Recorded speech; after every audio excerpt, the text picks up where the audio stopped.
Hi, today I'm recording outside, so please forgive me for the traffic sounds and the wind in the background. I'm also hearing birdsong, but I'm not sure if the recorder is picking it up.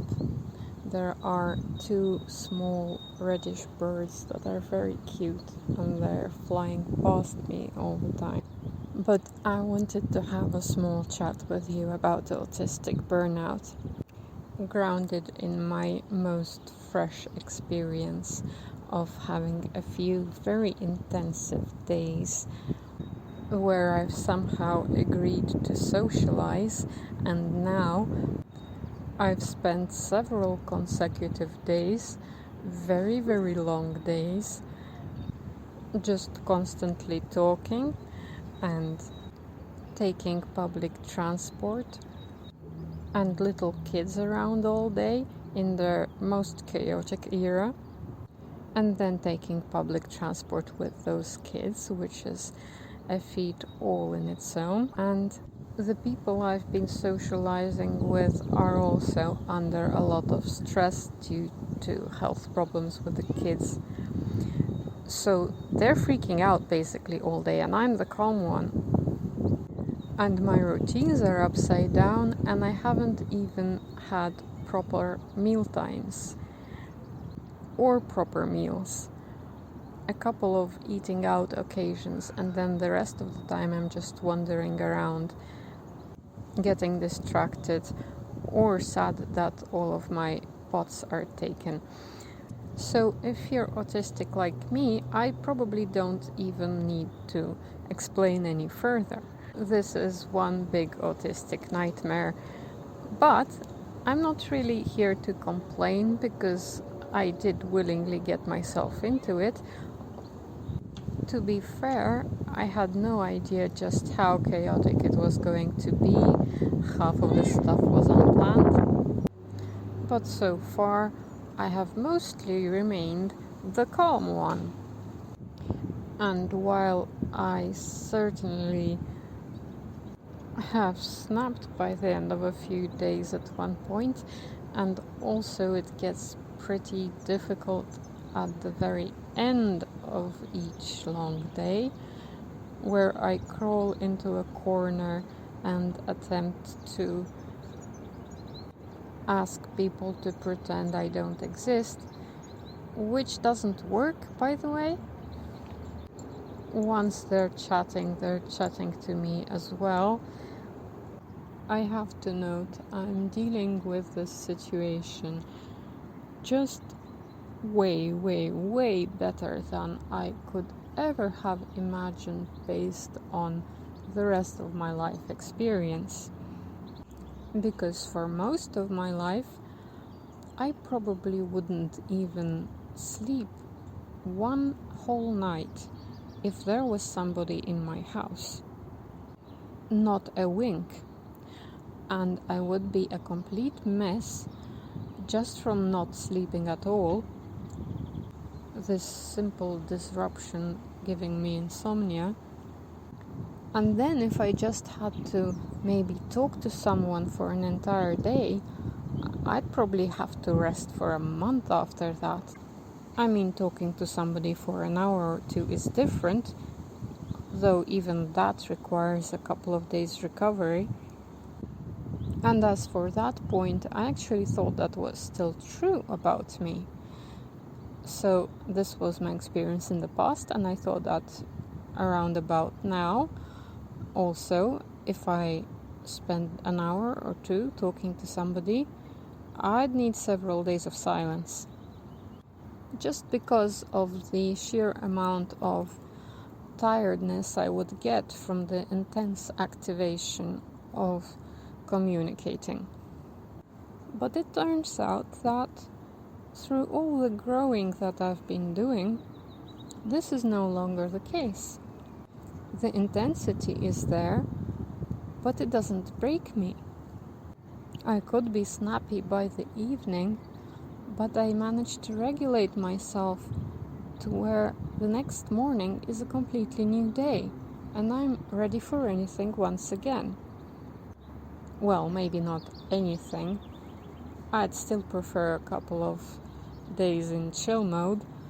So finding this out about myself, and obviously noting that I am talking about a few years of work on myself that included somatic practices and a few other things, I do want to share that it is possible for something like autistic burnout to not be this thing that completely disqualifies you from life and robs you of like months of your time where you are debilitated to the point of just lying around depressed and not being able to recover and even take care of yourself for long stretches of time. Again, I know this because I've been there and now I'm here. And I'm here to show. So obviously this is a short voice note, so I won't be recounting my entire journey. For that, there is this micro podcast series. But to round up, I'm using a few skills to avoid burning out right now and in all similar situations where things are getting intense. Most of those things are aimed at achieving one particular result, which is what helps me recover as thoroughly as possible on a day-by-day basis. And the most simple way to put it is to come home to myself, to ground myself inside my body, to internally reach a place within that turns on all kinds of nurturing and recovering streams inside that begin to flow and flood my whole being gradually, filling up everything that had been depleted, closing up any emotional wounds that had been opened up over the day's interactions, and setting up a sense of inner support. I will reiterate that there are a few ways to achieve this, for the simple reason that we're all different, autistic or not, but especially autistic. When it comes to us, general suggestions rarely work, and everyone has their own set of sensitivities. So some of these ways will work for some people, others will not. Like most things in life. So I'm going to share my favorite way of getting back in there, with the caveat that I realize a lot of people's sensitivities will not work with this particular way. And this way is to wash your face with water, which can also be substituted by giving yourself a light face massage with oil or some kind of face mask. And here the water or the oil or the face mask has to be exactly the right temperature for you right at that moment, because that could be cool or warm, you know. And so how this works, I find, is that, well, the autistic burnout itself tends to happen for me with this sensation that as I'm masking, as I'm worrying about the things happening around me, other people, etc., as I am trying to manage all of the sensory nightmares around, each time that I am doing all of these things, there is actually a very subtle sensation of my face and some of my body, but mostly my face, just kind of maybe energetically coming out of its boundaries, if that makes sense, and being pulled towards those things that my attention is going into.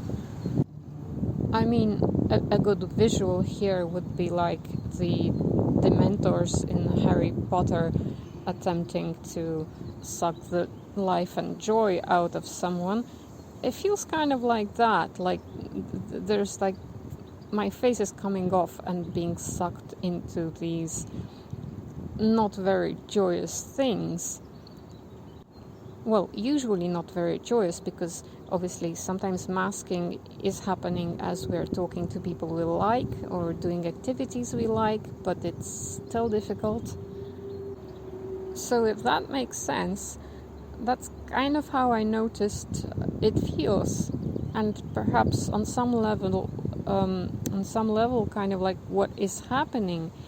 And then when I take the time to wash my face, take care of my face, touch it with my hands, I can feel in my hands and on the skin of my face where my face actually is. And so my attention brings my face back into its boundaries, which my brain perhaps sort of forgot about. And the minute that my brain remembers where the boundaries of my face are, I just feel a lot better immediately. It's like that simple action stops the Dementor of Autistic Burnout from having its way. And although this is a pretty amusing analogy, I've been consistently noticing this for quite a while, and I hope that helps. Thank you for listening.